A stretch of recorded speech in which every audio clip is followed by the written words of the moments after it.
નમસ્કાર વિદ્યાર્થી મિત્રો, હું રમેશ વાગડિયા આજના લેક્ચરમાં આપ સૌનું સ્વાગત કરું છું. આજનું આ લેક્ચર આપણું જે રનિંગ ચેપ્ટર છે કે જે ગઈકાલે આપણે શરૂઆત કરી છે, જે 12મા ધોરણનું આપણું બીજું ચેપ્ટર છે, જે ચેપ્ટરનું ટાઇટલ છે સપુષ્પી વનસ્પતિઓમાં લિંગી પ્રજનન, જેનો એક લેક્ચર આપણે અગાઉ જોઈ ગયા છીએ. તો આજે એનો બીજો લેક્ચર, આજે લેક્ચર છે એ સપુષ્પી વનસ્પતિઓમાં લિંગી પ્રજનન ચેપ્ટરનો બીજો લેક્ચર છે આપણો. ગયા લેક્ચરની અંદર એટલે લેક્ચર 1ની અંદર પહેલા લેક્ચરમાં આપણે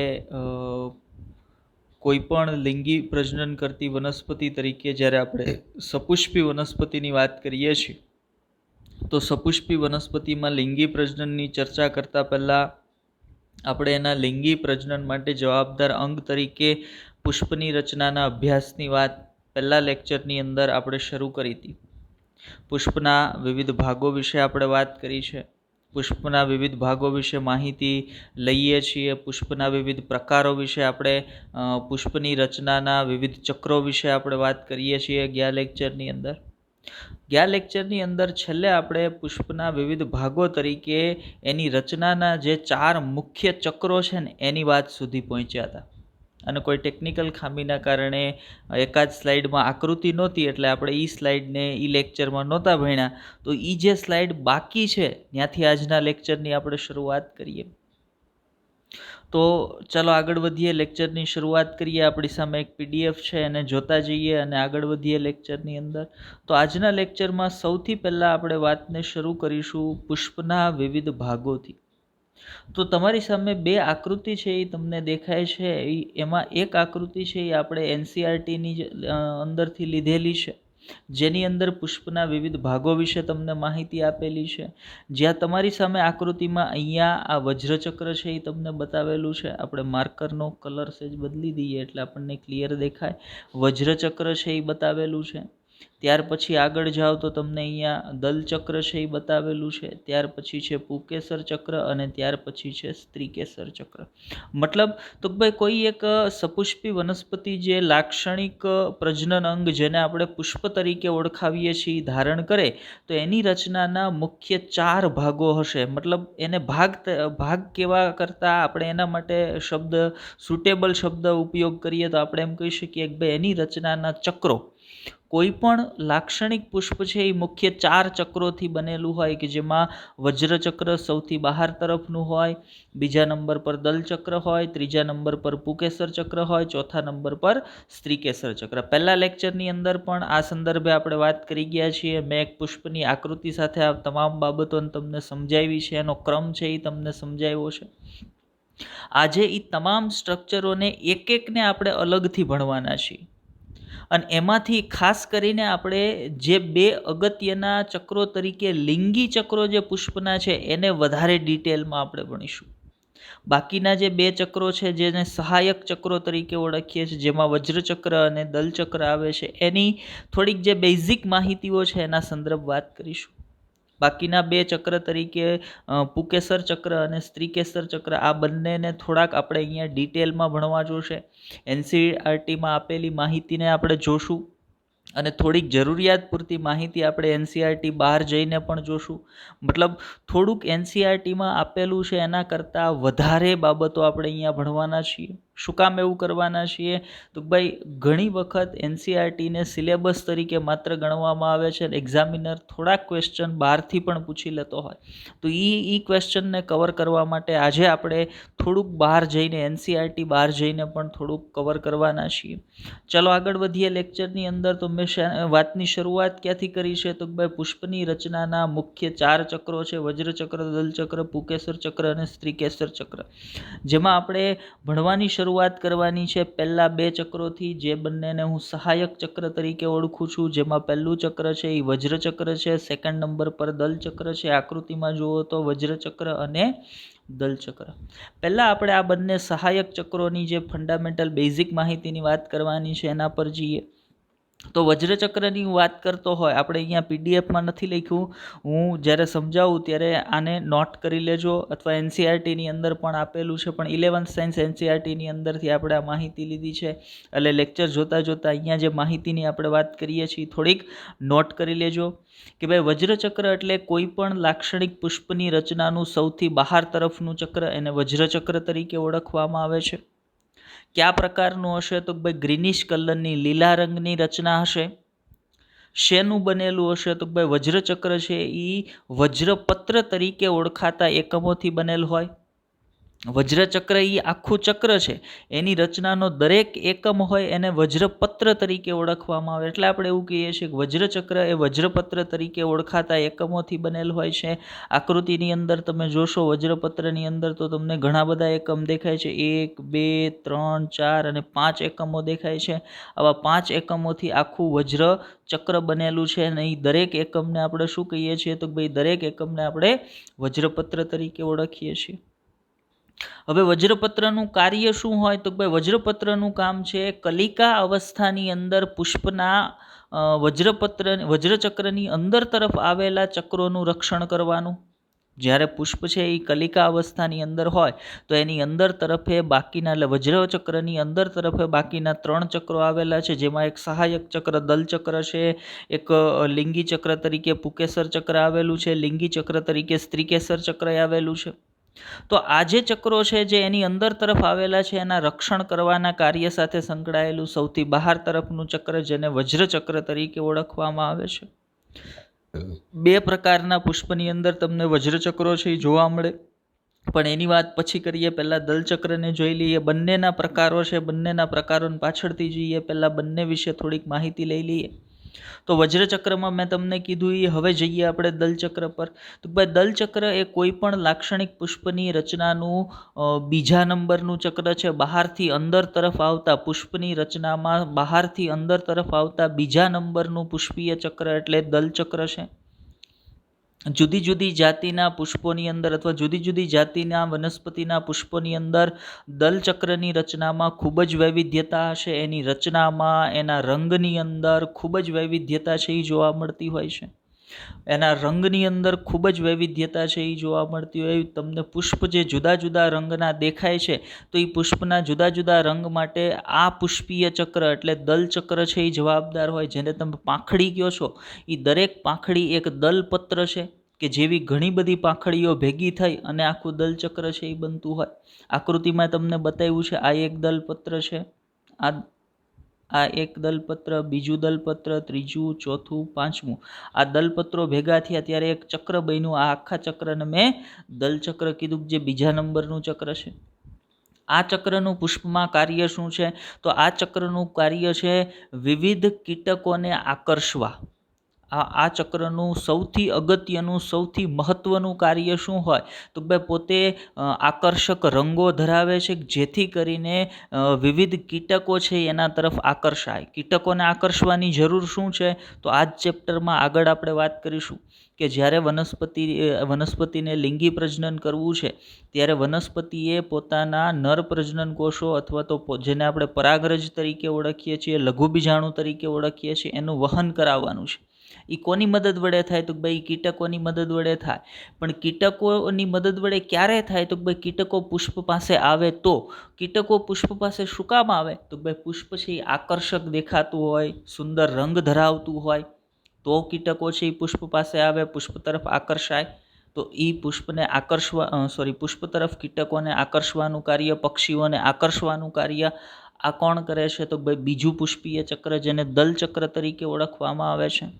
હવે દલચક્ર અને વજ્રચક્ર એ બંનેની અંદર પ્રકારો પાડવામાં આવે છે કે જુદા જુદા પુષ્પની અંદર દલચક્ર અને વજ્રચક્ર છે એ જુદા જુદા પ્રકારનું બંધારણ છે એ ધરાવતા હોય.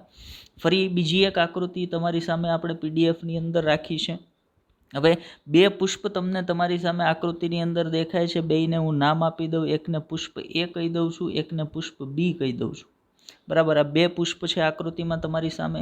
હવે આ 2 પુષ્પની અંદર 2 ભાગ દેખાય છે. આ ઉપર તરફનો ભાગ તમને અહીંયાથી અહીંયા સુધીનો દેખાય છે. આ પુષ્પમાં અહીંયાથી લઈ અને અહીંયા સુધીનો આ ભાગ જે છે એ દલચક્રનો ભાગ છે, અને ત્યાંથી નીચે તરફનો એટલે અહીંયાથી લઈ અને અહીંયા સુધીનો આ પુષ્પની રચનાનો જે ભાગ તમને દેખાય છે એ વજ્રચક્રનો, સેમ એઝ અહીંયા આ ભાગ જે છે એ વજ્રચક્રનો ભાગ છે. તો પહેલાં આપણે બંને પુષ્પની અંદર દલચક્રોને સમજવાનો પ્રયત્ન કરીએ કે ભાઈ કયા પ્રકારની રચના છે બંનેની અંદર જુદી જુદી. તો તમારી સામે જે બે પુષ્પ છે એ બે પુષ્પની અંદર તમે દલચક્રની રચનાને ધ્યાનથી જુઓ તો આપણે રંગ આપણો સેજ માર્કરનો બદલી દઈએ કે જેથી કરીને આપણને દલચક્રો છે અલગ રીતે સરસ રીતે દેખાય. તો અહીંયા આ એક એક દલચક્રને હું માર્ક કરું તો અહીંયા 1 2 3 4 5 આમ દલપત્રો છે અલગ અલગ છે. જ્યારે અહીંયાથી શરૂ કરીએ આ પ્રકારે, તો આખા પુષ્પની અંદર જે દલપત્રો છે એ દલપત્રો એકબીજા હારે જોડાયેલા છે, એકબીજાથી અલગ અલગ નથી. મતલબ જોડાયેલું હોવું એટલે યુક્ત હોવું, અને છૂટું છૂટું હોવું એટલે મુક્ત હોવું. તો મતલબ પુષ્પ જે એ છે એ પુષ્પ એની અંદર દલપત્રો કેવા છે તો પુષ્પ એનું જે દલચક્ર છે એ દલચક્રની રચના કરતા દલપત્રો કેવા છે તો મુક્ત છે. તો આવું પુષ્પ કે જેની અંદર દલચક્રની રચના કરતા દલપત્રો એકબીજાથી મુક્ત હોય એવા પુષ્પના દલચક્રને કહેવાય મુક્ત દલપત્રી. દલચક્ર કેમ તો ભાઈ એ દલચક્રની અંદર જે દલપત્રો આવેલા છે એ કેવા છે? મુક્ત છે. તો આ પુષ્પ છે એ મુક્ત દલપત્રી દલચક્ર ધરાવતું પુષ્પ થઈ ગયું. તો દલપત્રનો પહેલો પ્રકાર શું હોય તો ભાઈ દલચક્રનો પહેલો પ્રકાર શું હોય? મુક્ત દલપત્રી દલચક્ર પહેલો પ્રકાર થઈ ગયો. બીજું પુષ્પ જે બી પુષ્પ છે એની અંદર જુઓ તો દલપત્ર એકબીજાથી અલગ અલગ છે તો ભાઈ નહીં, દલચક્રની રચનામાં આવેલા દલપત્ર એકબીજા સાથે જોડાયેલા છે, મતલબ યુક્ત છે. તો પહેલામાં મુક્ત દલપત્રી દલચક્ર હતું, તો અહીંયા કેવું થઈ જશે તો ભાઈ બધા જોડાયેલા છે એટલે યુક્ત છે. તો આ દલચક્રને કહેશું આપણે યુક્ત દલપત્રી દલચક્ર. તો દલપત્રના કેટલા પ્રકાર પડ્યા તો ભાઈ બે પ્રકાર છે એ દલપત્રના પડે છે. આપણે બહુ સ્પષ્ટ રીતે સમજ્યા કે ભાઈ એક પહેલો પ્રકાર મુક્ત દલપત્રી દલપત્ર હોય, બીજો પ્રકાર યુક્ત દલપત્રી દલપત્ર હોય. તો તમારી સામે જુઓ દલપત્રની અંદર લખ્યું છે મુક્ત દલપત્રી દલચક્ર, બીજું હોય યુક્ત દલપત્રી દલચક્ર. તો બે તમને સમજાય, જે દલચક્રની રચનામાં દલપત્રો એકબીજાથી અલગ અલગ મુક્ત હોય એને મુક્ત દલપત્રી દલચક્ર કહેવાય, અને જે પુષ્પની રચનામાં દલચક્રની રચના કરતા દલપત્રો એકબીજા સાથે જોડાયેલા હોય, યુક્ત હોય, તો એવા પુષ્પને યુક્ત દલપત્રી દલચક્ર તરીકે ઓળખવામાં આવે છે. હવે વાત કરીએ વજ્રપત્રની. તો દલચક્રને સમજી લીધા, હવે સીધા જતા રહીએ વજ્રચક્રની રચના પર. તો નીચેનો પોર્શન જે છે એ વજ્રચક્રનો છે પુષ્પની રચનામાં. એને સહેજ આપણે અલગ રંગથી જોવાનો પ્રયત્ન કરીએ તો અહીંયાથી હું તમને માર્ક કરીને બતાવું. આ જે પોર્શન મેં તમને ગ્રીન કલરથી માર્ક કરીને બતાવ્યો છે એ શું છે? એ વજ્રચક્ર છે. સેમ એઝ પુષ્પ બીની અંદર તમને બતાવું. આ ભાગ જે હું તમને માર્ક કરીને બતાવું છું આ શું છે? વજ્રચક્રનો ભાગ છે. તો બંનેની અંદર વજ્રચક્ર સરખા દેખાય છે તો ભાઈ નહીં, બંનેની અંદર કંઈક ફેરફાર છે રચનાનો. શું ફેરફાર છે? તો પુષ્પ એની રચનામાં જે વજ્રચક્ર આવેલું છે એ વજ્રચક્રની રચનામાં આવેલા તમામ વજ્રપત્ર એકબીજા સાથે જોડાયેલા છે. એટલે વજ્રચક્ર કેવું બની ગયું છે? ગરણી આકારનું બની ગયું છે. તો એવું વજ્રચક્ર કે જેની રચના કરતા વજ્રપત્ર એકબીજા સાથે જોડાયેલા હોય એવા વજ્રચક્રને કહેવાય યુક્ત વજ્રપત્રી વજ્રચક્ર. અને જેની રચનામાં એ વજ્રપત્રો છે એકબીજાથી મુક્ત હોય એવા વજ્રચક્રને કહેવાશે યુક્ત વજ્રપત્રી વજ્રચક્ર. તો વજ્રચક્રના બે પ્રકાર પડે છે, આપણે અહીંયા સમજ્યા. આપણે ઉપર જે વજ્રચક્રના પ્રકારો દર્શાવેલા છે એને જોઈ લઈએ. તો તમારી સામે પીડીએફમાં છે વજ્રપત્ર બે પ્રકારના હોય, એક હોય મુક્ત વજ્રપત્રી વજ્રચક્ર અને એક હોય યુક્ત વજ્રપત્રી વજ્રચક્ર. તો આ બે પ્રકારના વજ્રચક્ર હોય, એવી જ રીતે બે પ્રકારના દલચક્રો હોઈ શકે પુષ્પની રચનામાં. તો હવે આપણે એવું માનીએ છીએ કે ભાઈ આપણને બધાને વ્યવસ્થિત દલચક્ર અને વજ્રચક્રની રચના છે એ સમજાઈ ગયું હશે કે પુષ્પની રચનામાં 2 પ્રકારના દલચક્રો હોઈ શકે અને 2 પ્રકારના વજ્રચક્રો છે એ હોઈ શકે. ગુડ. ચલો આગળ વધીએ લેક્ચરની અંદર. તો હવે પછી આપણે જે બાબત પર વાત કરવાની છે એ નર પ્રજનન રચનાઓ પર સીધી વાત કરવાની છે. શું કામ એવું આપણે કહીએ છીએ? તો આપણે જે ચેપ્ટરની વાત કરીએ છીએ ચેપ્ટર છે લિંગી પ્રજનન વનસ્પતિઓમાં લિંગી પ્રજનન માટે આપણે પહેલાં વાત કરીએ એમ પુષ્પને ભણવું પડે. પણ પુષ્પની રચનામાં જે 4 ચક્રો આવેલા છે એ 4 લિંગી પ્રજનન માટે જવાબદાર નથી. એમાંથી 2 જ લિંગી પ્રજનન માટે જવાબદાર છે. કોણ કોણ? તો ભાઈ નર પ્રજનન ચક્ર એટલે પુકેસર ચક્ર અને માતૃ પ્રજનન ચક્ર એટલે સ્ત્રીકેસર ચક્ર. બાકીના બંને સહાયક ચક્રો છે. તો તમારે ડિટેલમાં કોને ભણવાના થાય? તો ભાઈ પુકેસર ચક્ર અને સ્ત્રીકેસર ચક્ર. તો એ બંને ચક્રને ડિટેલમાં ભણવાના છે. એમાં પહેલા ચક્રની આપણે શરૂઆત કરીએ છીએ. પહેલું ચક્ર છે નર પ્રજનન ચક્ર અથવા તો પુકેસર ચક્ર. હવે એને આપણે એનસીઆરટી પ્રમાણે વાત કરીએ તો કયા સંદર્ભમાં ભણવાનું છે? તો એનસીઆરટીએ એક ટોપિકનું ટાઇટલ આપેલું છે તમને. એ ટાઇટલ આપ્યું છે પૂર્વફલન રચનાઓ અને ઘટનાઓ. થોડીક વાર માટે ઘટનાઓને મગજમાંથી કાઢી નાખો. બરાબર. ઘટનાઓને શું કામ મગજમાંથી કાઢી નાખો? આ વાત અગાઉ ક્યાંક આપણે સાંભળી છે એટલે હું હમણાં યાદ કરાવું તમને. પૂર્વફલન એટલે શું છે? તો લિંગી પ્રજનનની પ્રક્રિયાના 3 તબક્કા હોય: પૂર્વફલન, ફલન અને પશ્વફલન. તો હવે મગજમાં આવે પૂર્વફલન એટલે શું? ફલન પહેલાંની તમામ ઘટનાઓ પૂર્વફલન કહેવાય. હવે પૂર્વફલનની ઘટનાઓમાં જે કાંઈ રચનાઓ ભાગ લેતી હોય ને એ તમામ રચનાઓને પૂર્વફલન રચનાઓ કહેવાશે. પૂર્વફલન ઘટનામાં ભાગ લેતી તમામ રચનાઓને પૂર્વફલન રચના કહેવાશે. તો પૂર્વફલન ઘટનામાં શું શું આવે? જન્યુનું જનન અને જન્યુનું વહન. તો જન્યુ જે જગ્યાએ બનતા હોય એ પૂર્વફલન રચના થઈ. તો જન્યુ બને પુકેસરની અંદર. તો પુકેસરનો અભ્યાસ તમારે પૂર્વફલન રચનામાં કરવો પડે. પુકેસરની અંદર જન્યુ જનન માટે જવાબદાર ભાગ પરાગાશય છે. તો પૂર્વફલન રચનામાં પરાગાશય પણ આવે. એનો અભ્યાસ તમારે કરવો પડે. પરાગાશયની અંદર લઘુ બીજાણુધાની આવેલ છે જેની અંદર લઘુ બીજાણુનું નિર્માણ થાય છે જે નરજન્યુ છે. તો તમારે પૂર્વફલન રચનામાં લઘુ બીજાણુધાનીની રચનાની વાત પણ કરવી પડે. મતલબ તો ભાઈ જ્યારે પૂર્વફલન રચનાઓની આપણે વાત શરૂ કરીએ છીએ ત્યારે એની અંદર સૌથી પહેલાં આપણે નર પ્રજનન રચનાઓ વિશે વાત કરવાના છીએ. પુષ્પની અંદર નર પ્રજનન રચના એટલે કોણ? નર પ્રજનન રચના એટલે પુકેસર ચક્ર. તો મતલબ આપણે પુષ્પની અંદર સૌથી પહેલાં પુકેસર ચક્રથી વાતને શરૂ કરવાના છીએ. પણ પહેલાં ફરી એક વખત પુષ્પની થોડીક માહિતી લઈ લઈએ અને પછી આગળ આપણે પુકેસર ચક્રની રચના પર જઈએ. તો આપણે કઈ બાબતની માહિતી લેવાની વાત કરીએ છીએ? તો આપણે વાત કરીએ છીએ કે વનસ્પતિમાં ખરેખર પુષ્પ સર્જન થાય તેના ઘણા સમય પહેલાં એ નિર્ણય લેવાઈ ગયો હોય પુષ્પ સર્જન ક્યાં થવાનું છે. બરાબર. ઉદાહરણ તરીકે જો હું જે વાત કરવા જાઉં છું એને અને પુષ્પ સર્જનને કાંઈ લાગતું વળગતું નથી, પણ તમને સમજાય એવું એક એક્ઝામ્પલ છે એટલે તમને કહું છું. તો ઉદાહરણ તરીકે આપણા ચહેરા પર ખીલ થવાનો હોય તો એ ખીલ નીકળ્યો હોય ચહેરા પર એ પહેલાં તમને ખબર પડી જાય કે આ જગ્યાએ ખીલ થવાનો છે. બરાબર. તો સેમ વસ્તુ કે જ્યારે વનસ્પતિ પુષ્પ ધારણ કરવાની હોય, વનસ્પતિ પર પુષ્પ ઉગવાનું હોય, એને ક્યાંય પહેલાં નક્કી થઈ જાય કઈ જગ્યાએ પુષ્પ ઉગશે. આવું થવા પાછળનું કારણ શું? તો વનસ્પતિ દેહની અંદર 2 પ્રકારના ફેરફારો છે ને આના માટે જવાબદાર છે. એક અંતઃસ્ત્રાવી ફેરફાર અને એક રચનાત્મક ફેરફાર.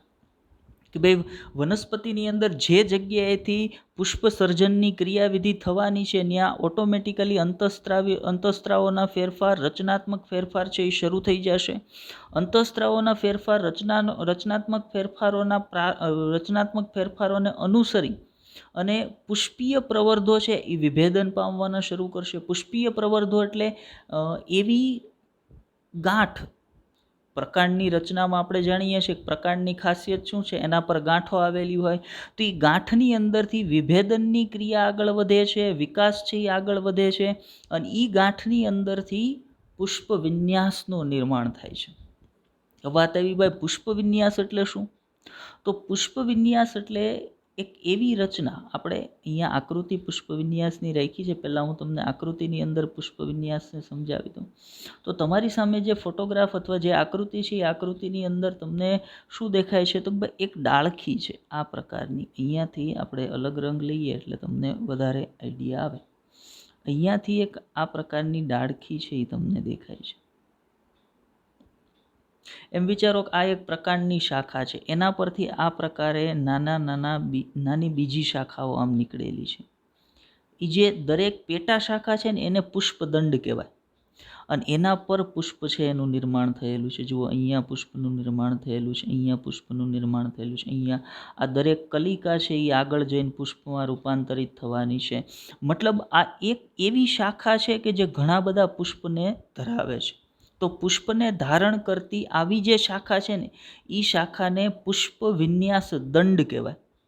ઘણા બધા પુષ્પની ગોઠવણી ધરાવતી જે શાખા છે એને પુષ્પ વિન્યાસ દંડ કહેવાય. અને એ પુષ્પ વિન્યાસ દંડ ઉપર પુષ્પની ગોઠવણી થાય.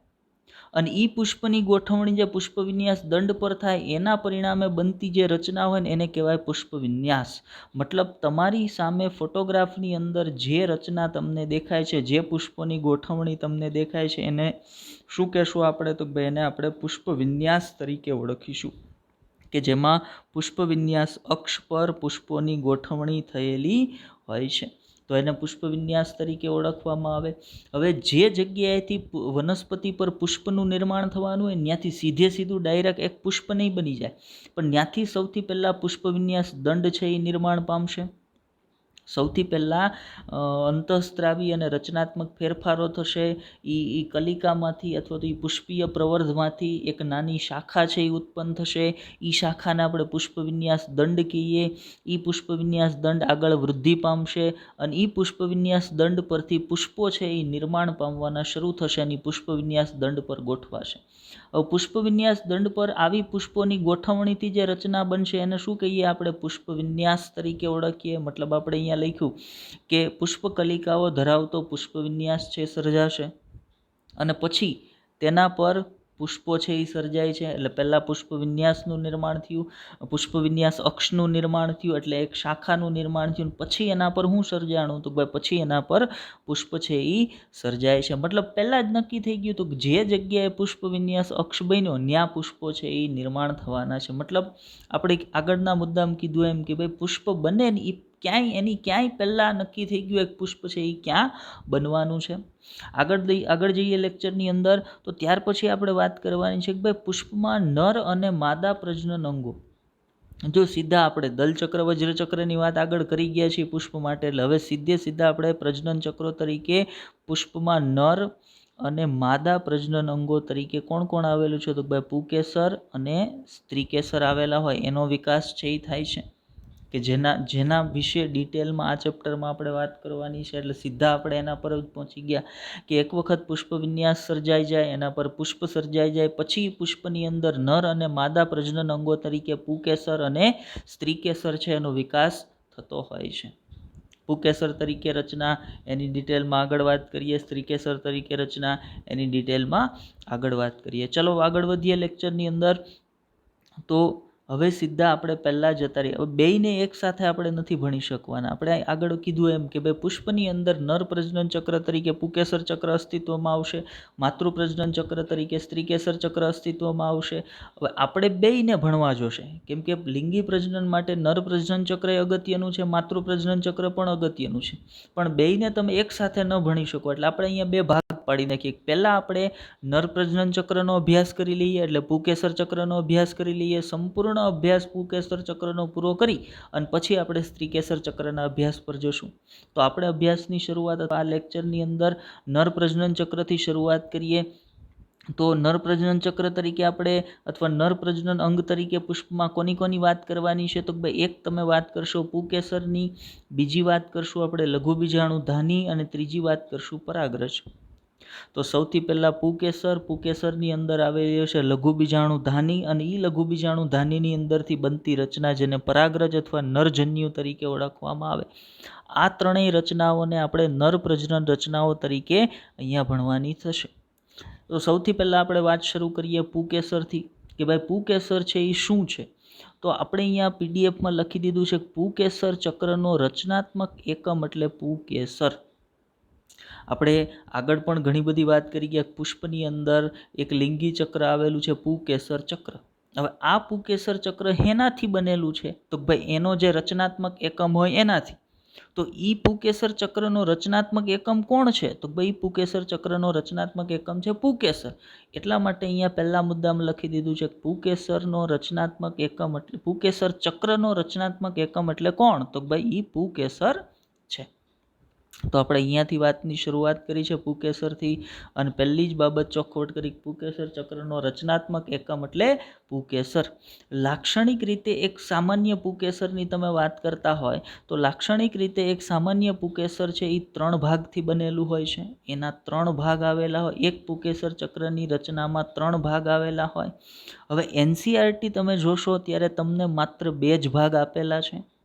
ફરી વખત કહું છું કે એક લાક્ષણિક પુંકેસર છે એ 3 ભાગથી બનેલો છે, પણ એનસીઈઆરટીમાં 2 જ ભાગ આપેલા છે. આપણે 3 ભાગને યાદ રાખવાના છે. કયા 3 ભાગથી પુંકેસર ચક્ર બને? પુંકેસર છે પુંકેસર ચક્ર નહીં હો, પુંકેસર ચક્ર પુંકેસરોથી બનેલું છે, અને પુંકેસર છે એ 3 ભાગથી બનેલું છે. કયા 3 ભાગ? તો પુંકેસરની રચનાનો પહેલો ભાગ હશે પરાગાશય, બીજો ભાગ હશે યોજી, અને ત્રીજો ભાગ હશે તંતુ. આ 3 ભાગને આપણે સામે એક પુંકેસરની આકૃતિ મૂકી છે. એની અંદર જોવાનો પ્રયત્ન કરીએ કે કયો ભાગ છે એને તમે પરાગાશય કહી શકશો, કયા ભાગને તમે તંતુ કહેશો, કયા ભાગને આપણે યોજી કહીએ છીએ. તો સૌથી પહેલાં અહીંયા તમારી સામે એક જે પુંકેસર છે એની અંદર આ પ્રકારનો એક ફૂલેલો ભાગ તમને ઉપરની તરફ દેખાય છે. આ ફૂલેલા ભાગને આપણે કહીએ છીએ પરાગાશય. આ પહેલો ભાગ થઈ ગયો. પછી તો ભાઈ એ પરાગાશયની નીચે એક લાંબો તંતુ છે એ તમને દેખાય છે. એને આપણે પરાગાશય તંતુ અથવા પુંકેસર તંતુ તરીકે ઓળખાવીએ છીએ, અથવા માત્ર તંતુ તરીકે પણ ઓળખાવી શકીએ. તો 2 ભાગ તમને ખબર પડી ગયા કે પુંકેસર ની રચનામાં 2 મુખ્ય ભાગ જે એનસીઈઆરટી આપેલ છે એ એક પરાગાશય જે પુંકેસરની રચનાનો ઉપરનો ભાગ છે, અને એક તંતુ જેવો લંબાયેલો ભાગ એ બીજો ભાગ છે જેને તંતુ તરીકે ઓળખવામાં આવે. તમારે ખાસ કયા ભાગની વાત કરવાની છે, અથવા તો આ ત્રીજો જે ભાગ એનસીઈઆરટી નથી એ કયો છે? તો જે જગ્યાએથી અહીંયા જોજો હું માર્ક કરું છું, આપણે રંગ બીજો લઈ લઈએ.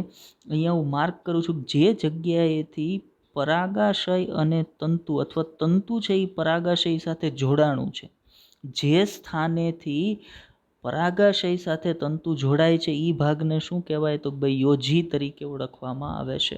મતલબ પુંકેસરની રચનાના 3 ભાગ પરાગાશય, તંતુ અને બંનેને જોડતો ભાગ યોજી.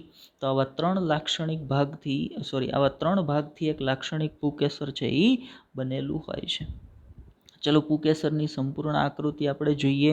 તો એક લાક્ષણિક પુંકેસર છે એ આ પ્રકારનું તમને દેખાતું હોય. ફરી એક વખત 3 ભાગો વિશે વાત કરી દઉં. આ ઉપરનો જે પોર્શન છે, ભાગ છે, એ થશે પરાગાશય. આ જે છે અહીંયાથી અહીંયા સુધીનો આ પોર્શન છે એ તંતુ, અને બંનેનું જોડાણ સ્થાન એટલે યોજી. આમ એક લાક્ષણિક પુંકેસર છે એ 3 ભાગથી બનેલું હોય છે. એની બાજુમાં બીજી 2 આકૃતિ, આપણે આકૃતિ 1 અને આકૃતિ 2, આ 2 આકૃતિ મૂકી છે, પણ એ આકૃતિને આપણે પાછળથી સમજશું. અત્યારે એને ત્યાં એમને રહેવા દઈએ છીએ. આગળ વધીએ છીએ લેક્ચરની અંદર. એ બંને આકૃતિની આપણે જરૂર ક્યારે પડશે? જ્યારે એની આંતરિક રચનાનો આપણે પુંકેસરનો અભ્યાસ કરશું ને ત્યારે જરૂર પડશે. એટલે ત્યારે પાછા એ આકૃતિ પર આવશું. આગળ વધીએ અત્યારે લેક્ચરમાં. તો આગળ હવે આપણે વાત કરવાની છે ઉપર જે આકૃતિ મેં તમને સમજાવી એ જ બાબતો પીડીએફની અંદર પણ છે. તો ફટાફટ એ બાબતોને જોઈ લઈએ. શું કીધું છે કે જે 3 ભાગો છે એમાં પાતળા લાંબા ભાગને તંતુ કહેવાય છે, મેં તમને સમજાવ્યું. એને અગ્રીય ભાગ જે દ્વિખંડીય હોય છે એને પરાગાશય કહે છે. જો પરાગાશયની અંદર એક બાબત ધ્યાનમાં લીધા જેવી, પરાગાશય બાહ્યાકાર રચનાની દ્રષ્ટિએ બાહ્ય દેખાવમાં પરાગાશય 2 ખંડમાં વિભાજિત હોય, દ્વિખંડીય હોય છે, બરાબર. અને પરાગાશય અને તંતુને જોડી રાખતી રચના અથવા જોડી રાખતો ભાગ કયો છે? તો ભાઈ યોજી. એટલે આપણે કીધું છે કે એક લાક્ષણિક પુંકેસર 3 ભાગથી બનેલું છે. અગત્યની વાત જે અહીંયા આવી એ યાદ રાખ્યા જેવી કે પરાગાશય બાહ્યાકાર રચનાની દ્રષ્ટિએ કેવું હોય? દ્વિખંડીય. તમે કોઈ પણ પરાગાશયને જોશો તો બાહ્ય દેખાવમાં એ તમને 2 ભાગમાં વિભાજિત થયેલું હોય, દ્વિખંડીય હોય એવું દેખાતું હોય છે. યાદ રાખજો, ખાસ આ વાતને યાદ રાખજો. ચાલો આગળ વધીએ આપણે લેક્ચરની અંદર. તો તંતુ એનો નિકટવર્તી છેડો, હવે એ બાબતને ચોખવટ કરીએ પહેલાં. તંતુનો નિકટવર્તી છેડો કયો કહેવાય? તો આ જે છે આ ભાગ છે એ તંતુ છે ને આખો, આપણે જાણીએ છીએ, હમણાં જ વાત કરી. તો આ છેડો છે ને એ નિકટવર્તી છેડો થયો અને આ દૂરસ્થ છેડો થયો. તંતુનો આ જે છે એ દૂરસ્થ છેડો છે ને આ નિકટવર્તી છેડો છે. હવે આપણે મુદ્દા પર જઈએ જ્યાં વાત કરતા હતા ત્યાં. તો આપણે શું વાત કરતા હતા? તો કે તંતુનો નિકટવર્તી છેડો, તંતુનો નિકટવર્તી છેડો પુષ્પના પુષ્પાસન કે દલપત્ર સાથે જોડાયેલો હોય. તંતુનો નિકટવર્તી છેડો કાં તો પુષ્પના પુષ્પાસન સાથે જોડાયેલો હોય અથવા તો પુષ્પમાં દલપત્ર સાથે જોડાણ ધરાવતો હોય. મતલબ પુકેસર છે એ તંતુના નિકટવર્તી છેડાથી, પુકેસર છે એ તંતુના નિકટવર્તી છેડાથી પુષ્પના બેમાંથી કોઈ એક ભાગ તરીકે કાં તો પુષ્પાસન સાથે જોડાયેલું હોય અથવા તો એ દલપત્ર સાથે જોડાયેલું હોય. હા, જો પુષ્પની અંદર દલચક્ર અને વજ્રચક્ર સંયુક્ત રીતે પરિપુષ્પ ચક્ર બનાવતું હોય તો ઘણી વખત એવું બને કે પુકેસર છે એ દલચક્રની જગ્યાએ પરિપુષ્પ ચક્ર સાથે પણ જોડાયેલું હોય. આગળ એની વાત કરશું આપણે, ત્યારે વધારે ડિટેલમાં સમજાવીશ. તો હવે અહીંયા એક એ બાબતને સમજાવવા માટે મેં તમને એક અહીંયા આકૃતિ મૂકી છે. તો તમારી સામે એક આકૃતિ ફરી એક વખત પીડીએફમાં છે. તો એ આકૃતિની અંદર તમે જોશો તો બે પુકેસરો છે એ તમને દેખાય છે. એ બે પુકેસરોના સ્થાનને દર્શાવવા માટે આપણે થોડુંક ફેરફાર કરી દઈએ છીએ. તો એ બે પુકેસરોના સ્થાનને દર્શાવવા માટે તમે સમજી લો, અત્યારે આકૃતિમાં તમને પુકેસરો ક્યાં જોડાયેલા દેખાય છે? તો અહીંયા આ જે પોર્શન છે અને આ ભાગ કયો છે? તો આ નીચેની દંડ જેવી રચના એ પુષ્પદંડ છે. આ ઉપરનો ફૂલેલો ભાગ છે એ ફૂલેલા ભાગને પુષ્પાસન કહેવાય. તો પુકેસરો કોની હારે જોડાયેલા છે? તો બે પુષ્પાસન સાથે જોડાયેલા છે. પુકેસરો કોની સાથે જોડાયેલા છે? પુષ્પાસન સાથે. તો મુદ્દામાં આપણે કીધું હતું કે પુકેસરો કાં તો પુષ્પાસન સાથે જોડાયેલા અથવા તો હવે માનો કે એ પુષ્પાસન સાથે નથી જોડાયેલા, એવું સમજી લ્યો કે એ પુષ્પાસન સાથે નથી જોડાયેલા. હવે બે પાંખડીની અંદર થોડોક હું ફેરફાર કરું છું, સમજો. આટલો પોર્શન મેં આ ગુલાબી કરી નાખ્યો છે. એ ગુલાબી કરી નાખ્યો ને એ ભાગ સેજ પાંખડીના ગુલાબી રંગ કરતાં અલગ છે, પણ છતાંય એવું આપણે વિચારવાનું છે કે એ પાંખડીનો જ રંગ છે, બરાબર. તો હવે પુકેસર છે ને એનું જોડાણ ક્યાં છે? તો ભાઈ પુકેસરનું જોડાણ છે જ્યાંથી ગ્રીન ભાગ દેખાય ત્યાંથી. મતલબ પુકેસર અહીંયાથી જોડાયેલું છે, પુકેસર અહીંયાથી જોડાયેલું છે. તો ત્યાંથી કોની સાથે જોડાયેલું હવે મને દેખાય છે? તો હવે એ દેખાય છે આ દલપત્ર સાથે, આની સાથે અને આની સાથે જોડાયેલું છે.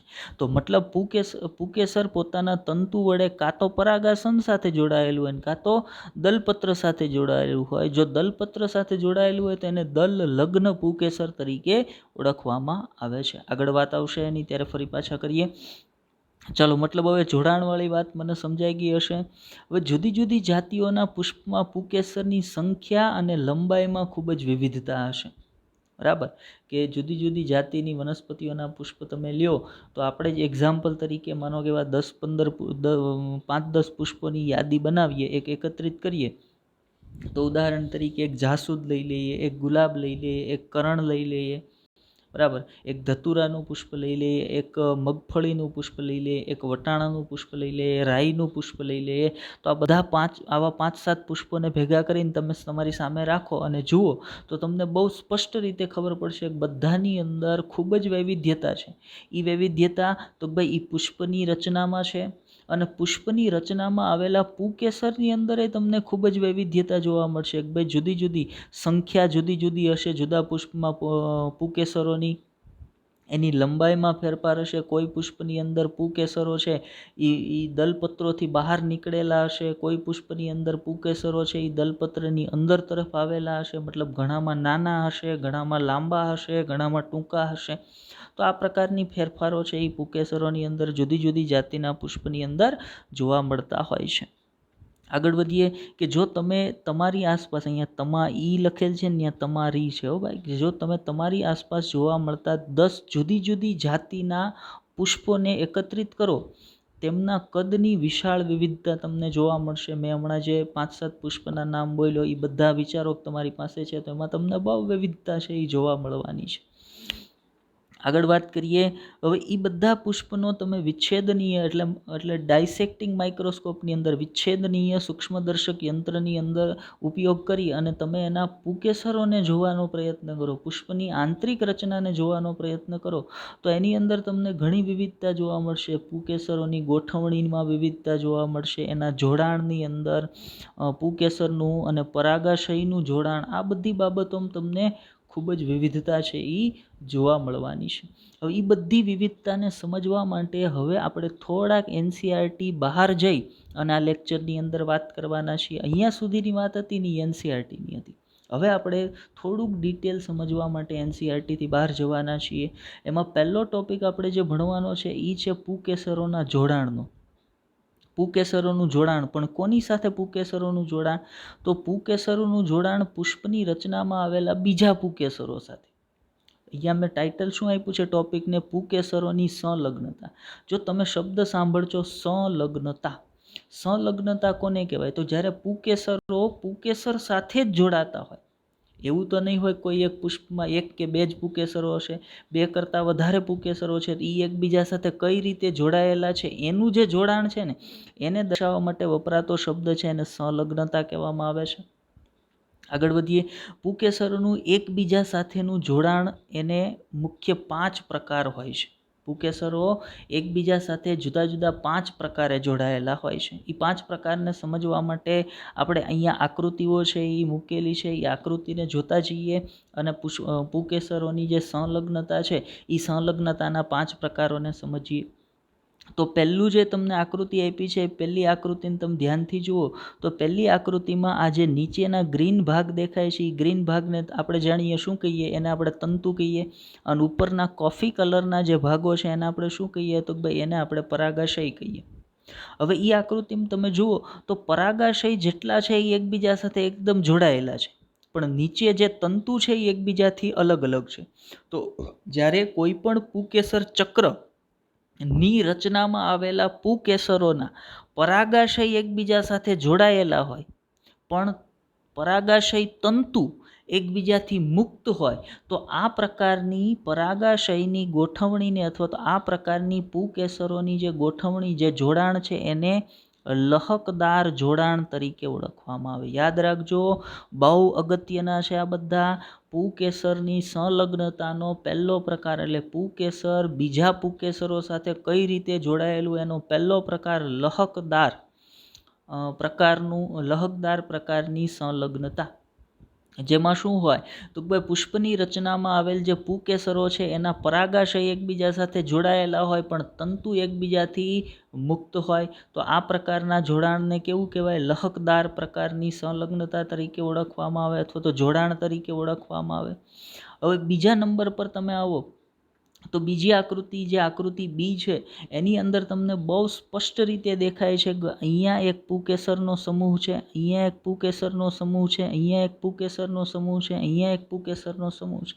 જો એક એક પુકેસર નથી, જેટલા મેં બતાવ્યા એ બધા પુકેસરોના સમૂહ છે, જેના માટે આપણે બીજો શબ્દ વાપરીએ ગુચ્છ છે. તો જ્યારે કોઈ એક પુષ્પની રચનામાં જે પુકેસર ચક્ર આવેલું છે એ પુકેસરમાં પુકેસરોના સમૂહ, પુકેસરોના ગુચ્છ આવેલા હોય ત્યારે ગુચ્છની સંખ્યાના આધારે એનું જોડાણ છે એને નામ આપવામાં આવતું હોય. તો ઉદાહરણ તરીકે અહીંયા ગુચ્છની સંખ્યા કેટલી છે? તો ભાઈ 1, 2, 3, 4, 5. મતલબ જો 1 હોય ને તો એને એક ગુચ્છીય કહેવાય, 2 હોય તો દ્વિગુચ્છીય કહેવાય, પણ 2 કરતાં જ્યારે વધી જાય ને ત્યારે આપણે સીધો એના માટે શબ્દ વાપરીએ બહુગુચ્છીય. તો આકૃતિ બી છે એ કયા પ્રકારની સંલગ્નતા છે અથવા તો કયા પ્રકારનું પુકેસરનું જોડાણ છે? તો ભાઈ એ જે છે એ બહુગુચ્છીય પ્રકારના પુકેસરો છે. પછી આકૃતિ સી પર તમે જાઓ તો આ તમને 1, 2, 3, 4, 5 પરાગાશય 5 પુકેસરો દેખાય છે, પણ એ 5 પુકેસરોએ એક સમૂહ બનાવ્યો છે. આ પ્રકારના એક સાથે 5 જોડાઈ ગયેલા છે. તો એ 5નો એક સમૂહ બની ગયો છે એમ તમે કહી શકો. તો એ 5નો સમૂહ બન્યો છે તો સમૂહો કેટલા છે? એક જ સમૂહ છે જે એક સમૂહની અંદર કેટલા પુકેસરો છે? 5 પુકેસરો છે. તો આ પ્રકારે જ્યારે એક સમૂહ નિર્માણ પામતો હોય, એક જ ગુચ્છ નિર્માણ પામતું હોય તો આ ગોઠવણીને એક ગુચ્છીય પુકેસર તરીકે ઓળખવામાં આવે. આકૃતિ ડી તમે જુઓ તો એક ગુચ્છ અહીંયા છે પુંકેસરનું અને એક ગુચ્છ અહીંયા છે. પહેલા ગુચ્છની અંદર પુંકેસરોની સંખ્યા ઘણી બધી વધારે છે, બીજા ગુચ્છની અંદર માત્ર એક જ પુંકેસર છે. છતાંય ગુચ્છ કેટલા બન્યા છે? 2. તો આવા પુંકેસરને દ્વિગુચ્છીય પુંકેસર તરીકે ઓળખવામાં આવશે. અને આકૃતિ ઈ જે છેલ્લી આકૃતિ છે એની અંદર પુંકેસરની ગોઠવણી વિશિષ્ટ પ્રકારની છે. જો આ આકૃતિ ઈને સમજવા માટે પાછા એ પર જઈએ તો આકૃતિ એમાં શું હતું, અથવા તો લહકદાર પ્રકારનો જે ગોઠવણી હતી પુંકેસરો હતા એની અંદર શું હતું, તો ભાઈ પુંકેસરોના પરાગાશય જોડાયેલા હતા અને તંતુ મુક્ત હતા. જ્યારે કોઈ એક પુષ્પની રચનામાં આવેલ જે પુંકેસરો છે એ પુંકેસરોના પરાગાશય અને તંતુ બંને એકબીજા સાથે જોડાયેલા હોય. મતલબ પુષ્પની રચનામાં જેટલા પુંકેસરો આવેલ છે એ તમામ પુંકેસરોના પરાગાશય એકબીજા સાથે જોડાયેલા હોય, એના તંતુ પણ એકબીજા સાથે જોડાયેલા હોય. તો આ પ્રકારની જે પુંકેસરની ગોઠવણી હોય એને સપરાગ પ્રકારના પુંકેસર તરીકે ઓળખવામાં આવે છે. સંપરાગ પ્રકારના પુંકેસર તરીકે ઓળખવામાં આવે. આ પ્રકારની પુંકેસરની ગોઠવણી તમને શેમાં જોવા મળશે?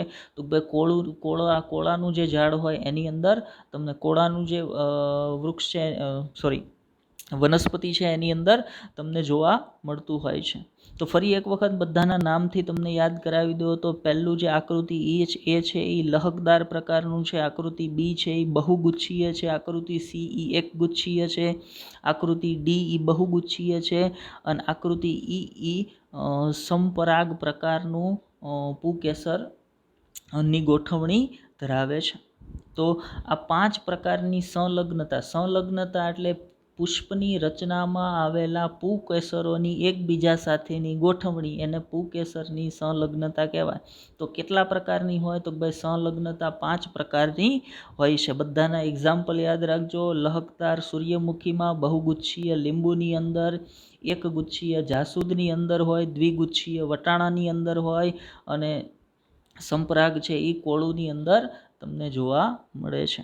આગળ વાત કરીએ તો પહેલી બાબત આપણે જોઈએ પુંકેસરની સંલગ્નતાની. બીજી બાબત આપણે જોવાની છે અભિલગ્નતા, પુંકેસરોની અભિલગ્નતા. પુંકેસરોની સંલગ્નતા એમાં આપણે શું કહેતા હતા? તો કોઈ પુંકેસરો સાથેનું જોડાણ, એને પુંકેસરની સંલગ્નતા કહેતા હતા. પણ પુંકેસરનું પુષ્પના બાકી જે ચક્રો છે એની સાથેનું જોડાણ, એને પુંકેસરની અભિલગ્નતા કહેવાય. ઉદાહરણ તરીકે પુંકેસર એ જ પુષ્પમાં આવેલા બીજા પુંકેસર સાથે જોડાતું હતું તો એ પુંકેસરની સંલગ્નતા કહેતા હતા. પણ એની જગ્યાએ પુંકેસર છે એ પુષ્પના બાકી ચક્ર તરીકે દલચક્ર કે વજ્રચક્ર કે પરિપુષ્પ ચક્ર સાથે જોડાતું હોય તો એવા જોડાણને અભિલગ્નતા કહેવાય. તો મતલબ અહીંયા આપણે કઈ બાબતની વાત કરવાના છીએ? તો અહીંયા મુદ્દામાં આપણે લખી દીધું છે, વાંચો. પુંકેસરોનું પુષ્પના બાકી એકમો સાથેનું જોડાણ એને પુંકેસરોની અભિલગ્નતા તરીકે ઓળખવામાં આવે. પુંકેસરોની અભિલગ્નતા 2 પ્રકારની હોઈ શકે કે કાં તો પુંકેસર છે એ દલપત્ર સાથે જોડાયેલા હોય. અહીંયા આકૃતિમાં બહુ સરસ રીતે દેખાય છે કે પુંકેસરો સીધા ક્યાં જોડાયેલા છે. જો અહીંયા બધે પુંકેસરો સીધા જોડાયેલા છે દલપત્ર સાથે. તો આવા જોડાણને આપણે કહીએ છીએ દલ લગ્ન પ્રકારના પુંકેસરો. આવું જે અભિલગ્નતા છે એને કહેવાય દલ લગ્ન પ્રકારના પુંકેસરો. બીજી જે આકૃતિ છે એની અંદર જે પુષ્પ આપેલું છે એ પુષ્પ છે લીલી, સ્પાઈડર લીલીનું પુષ્પ છે. આપણે એનું એક્ઝામ્પલ બીજી એક જગ્યાએ જોઈ ગયા છીએ ગયા લેક્ચરમાં. આ જે વનસ્પતિ છે એની અંદર પુષ્પની રચનામાં દલચક્ર અને વજ્રચક્ર અલગ અલગ નથી હોતા. અહીંયા વજ્રચક્ર અને દલચક્ર સંયુક્ત રીતે પરિપુષ્પ ચક્ર બનાવે છે અને એની સાથે પુંકેસર ચક્રો જોડાયેલા છે. મતલબ અહીંયા પરિપુષ્પ ચક્ર સાથે પુંકેસરો જોડાયેલા છે. તો જે દલચક્ર સાથે જોડાયેલા હતા તો દલ લગ્ન પુંકેસરો કહેતા હતા. તો પરિપુષ્પ ચક્ર સાથે જોડાયેલા હોય તો એને પરિપુષ્પ લગ્ન પુંકેસર તરીકે ઓળખવામાં આવશે. તો દલ લગ્ન પ્રકારનું જોડાણ શેમાં જોવા મળશે? તો ભાઈ ધતુરાની અંદર જોવા મળશે. પરિપુષ્પ લગ્ન પ્રકારનું જોડાણ કેમાં જોવા મળશે? તો ભાઈ લીલીની અંદર છે એ તમને જોવા મળવાનું છે. તો અભિલગ્નતાની અંદર કાં તો પુંકેસર દલચક્ર સાથે જોડાયેલા હોય તો દલ લગ્ન અને કાં તો પરિપુષ્પ ચક્ર સાથે જોડાયેલા હોય તો પરિપુષ્પ લગ્ન. 2 પ્રકારની અભિલગ્નતા છે એ તમને પુકેસરોની અંદર જોવા મળશે. ચાલો આગળ વધીએ લેક્ચરની અંદર. તો ત્રીજી બાબત આપણે જે પુકેસર માટે વાત કરવાની છે એ પુકેસરોના કદ વિશે વાત કરવાની છે. અહીંયા બે ઇંગ્લિશ ટર્મિનોલોજી આપણે વાપરી છે. એક ટર્મિનોલોજી છે એને આપણે કીધું છે ઇન્સર્ટેડ. તો પુકેસરો છે એ કેવા છે? તો ઇન્સર્ટેડ પ્રકારના છે એવું. અને એક છે એક્ઝર્ટેડ. તો યાદ રાખજો, કોઈ એક પુષ્પની અંદર કોઈ એક પુષ્પ છે તમારી સામે, તો એ પુષ્પની જે પાંખડીઓ છે એ પાંખડીઓ કરતાં પુકેસરો જો બહાર નીકળી ગયા હોય, મતલબ પુકેસરોની લંબાઈ પુષ્પના દલપત્રો કરતાં વધારે હોય, તો એવા પુકેસરોને એક્ઝર્ટેડ પુકેસર તરીકે ઓળખવામાં આવશે. જો અહીંયા લખી દીધું, જ્યારે પુકેસરોની લંબાઈ દલપત્રો કરતાં વધારે હોય ત્યારે એને એક્ઝર્ટેડ પ્રકારના કહેવાય. બીજું કે જો પુકેસરોની લંબાઈ દલપત્રોની લંબાઈ કરતાં ઓછી હોય, મતલબ પુષ્પ છે એની અંદર પુકેસરો છે એ પાંખડીઓથી નીચે તરફ રહી જતા હોય, મતલબ બહાર પુષ્પની બહાર સીધા ન દેખાય, તમે પાંખડીઓને હટાવો તો પુકેસરો દેખાય, કેમ કે પુકેસરોની ઊંચાઈ દલપત્રો જેટલી હોતી નથી, તો એને ઇન્સર્ટેડ કહેવાય. અને ઘણા પુષ્પમાં પુકેસરોની લંબાઈ દલપત્ર કરતાં વધારે હોય તો એવા પુકેસરોને એક્ઝર્ટેડ પુકેસરો તરીકે ઓળખવામાં આવે છે. તો લંબાઈના સંદર્ભમાં આ બે વિવિધતા હોઈ શકે પુષ્પની અંદર, કાં તો દલપત્રો કરતાં લાંબા હોઈ શકે, કાં તો દલપત્ર કરતાં ટૂંકા હોઈ શકે. આગળ વધીએ લેક્ચરની અંદર. તો હવે આપણે જે વાત કરવાની છે પુકેસરનું પુકેસર તંતુનું પરાગાશય સાથેનું જોડાણ. તો અહીંયા તમારી સામે એક આકૃતિ છે. આ આકૃતિ પણ એનસીઈઆરટીની અંદરથી જ લેવામાં આવેલી છે, 11th એનસીઈઆરટીની અંદરથી. તો આ જે ભાગ દેખાય છે તમને, આપણે સેજ રંગ બદલાવી નાખીએ, માર્કરનો બ્લેક કરી નાખીએ. આ જે ભાગ તમને દેખાય છે આ શું છે? પરાગાશય થયું. એ જે ભાગ છે એ શું છે? પરાગાશય થઈ ગયું છે. હવે તો ભાઈ એ પરાગાશય નીચે તરફ જે દંડ જેવી રચના સાથે જોડાયેલ છે એને શું કહેવાય? એને તંતુ કહીએ છીએ. તો આપણે અહીંયા એ તંતુ પરાગાશય સાથે કઈ રીતે જોડાય છે ને એના સંદર્ભમાં માહિતીની વાત કરવાની છે કે ભાઈ જુદી જુદી વનસ્પતિઓમાં પરાગાશય સાથેનું જોડાણ છે એ તંતુની અંદર જુદું જુદું હોઈ શકે છે. જુદા જુદા પ્રકારનું જોડાણ છે એ તમને જોવા મળે. તો આકૃતિ 1 જે છે એના સંદર્ભ વાત કરો તો આકૃતિ 1ની અંદર તમને દેખાય છે કે ભાઈ આ જે પરાગાશય છે એના તળિયેથી તંતુ છે એની સાથે જોડાયેલું છે. તો આ પ્રકારના જોડાણને તલલગ્ન જોડાણ તરીકે ઓળખવામાં આવશે. આ પ્રકારના જોડાણને તલલગ્ન જોડાણ તરીકે ઓળખવામાં આવશે. બીજું જે છે એ એના સંદર્ભમાં વાત કરીએ. એક જ મિનિટ, હવે આપણું જે કલર છે એ ડિસ્પ્લેમાં ચોંટી ગયો છે, એ જાતું નથી આપણું. ઓકે, કંઈ વાંધો નહીં. આગળ વાત કરીએ. બીજું જે છે આને અભિલગ્ન સોરી થોડુંક આડાવડું થઈ ગયું છે, પણ કશો વાંધો નહીં.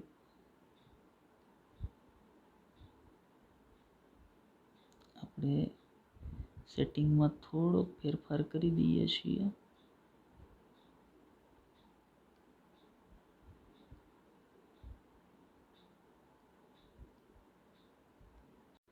ઓકે, તો આપણે થોડીક વાર માટે વિડીયો પોઝ કરી નાખ્યો હતો, થોડીક ટેકનિકલ એરર હતી, એટલે આપણે ફરી પાછા આપણે પુકેસર તંતુનું પરાગાશય સાથેનું જોડાણ સ્થાન એના પર વાત કરીએ છીએ.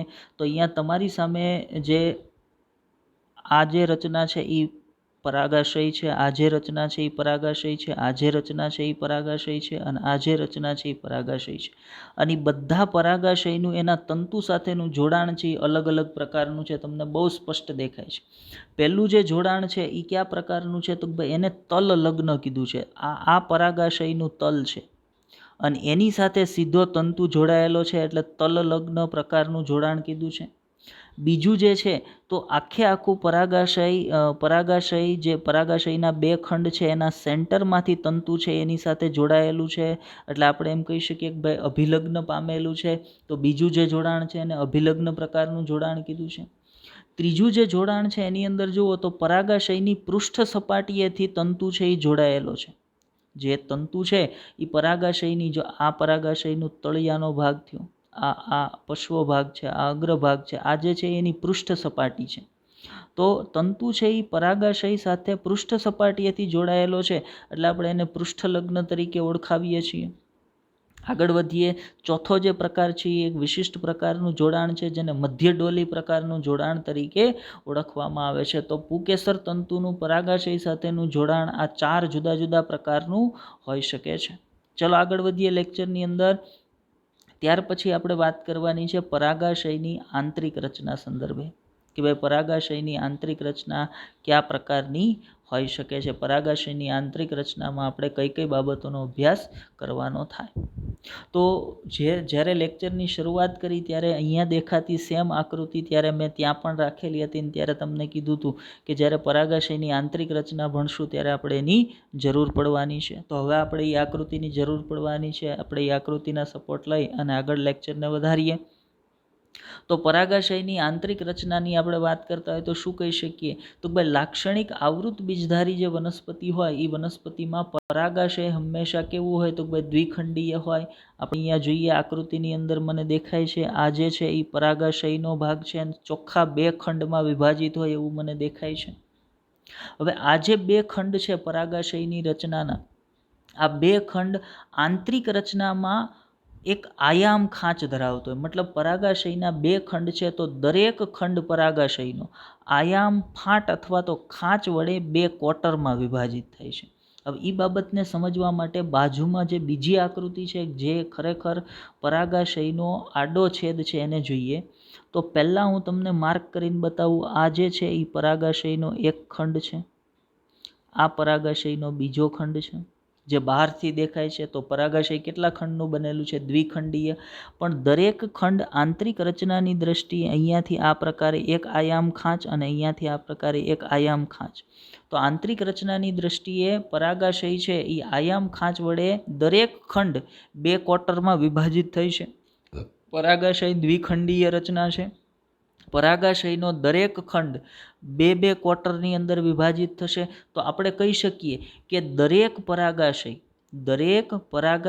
દ્વિખંડીય અને ચતુષ્કોટરીય છે. પરાગાશય દ્વિખંડીય મતલબ કયા સંદર્ભમાં હું વાત કરું છું? હું કયા સંદર્ભમાં એને દ્વિખંડીય અને ચતુષ્કોટરીય કહું છું? તો બહારથી દરેકે દરેક પરાગાશય કેટલા ખંડનું બનેલું છે ભાઈ?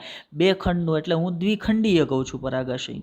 પણ આંતરિક રચનાની દ્રષ્ટિએ આંતરિક રચનાની દ્રષ્ટિએ વાત કરીએ તો દરેક ખંડ જે પરાગાશયનો હતો એ દરેક ખંડ આયામ ખાંચ વડે પાછો એક વખત વિભાજિત થાય છે. મતલબ દરેક ખંડ ફરી પાછો 2 ક્વાર્ટરમાં વિભાજિત થાય છે. તો 2 ખંડ હતા તો ક્વાર્ટરની સંખ્યા કેટલી થઈ જશે? 4. મતલબ આપણે એવું કહી શકીએ કે દરેકે દરેક પરાગાશય અથવા તો એક લાક્ષણિક પરાગાશય દ્વિખંડીય અને ચતુષ્કોટરીય હોય.